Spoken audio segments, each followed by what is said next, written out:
ભાવનગરના ઈશ્વરિયા ગામની અંદર આગની ઘટના બની છે. આગ લાગી ભાવનગરના ઈશ્વરિયા ગામમાં.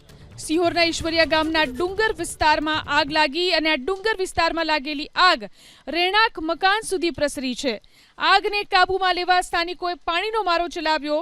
જાણ કરવા છતાં ફાયર વિભાગની ટીમ ત્યાં ન પહોંચી તેવો આરોપ લગાવવામાં આવી રહ્યો છે.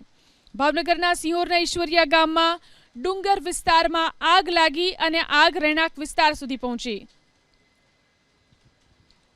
ભાવનગરના ઈશ્વરિયા ગામની અંદર આગની ઘટના બની છે. આગ લાગી ભાવનગરના ઈશ્વરિયા ગામમાં. સિહોરના ઈશ્વરિયા ગામના ડુંગર વિસ્તારમાં આગ લાગી અને આ ડુંગર વિસ્તારમાં લાગેલી આગ રહેણાંક મકાન સુધી પ્રસરી છે. આગને કાબૂમાં લેવા સ્થાનિકોએ પાણીનો મારો ચલાવ્યો. જાણ કરવા છતાં ફાયર વિભાગની ટીમ ત્યાં ન પહોંચી તેવો આરોપ લગાવવામાં આવી રહ્યો છે. ભાવનગરના સિહોરના ઈશ્વરિયા ગામમાં ડુંગર વિસ્તારમાં આગ લાગી અને આગ રહેણાંક વિસ્તાર સુધી પહોંચી.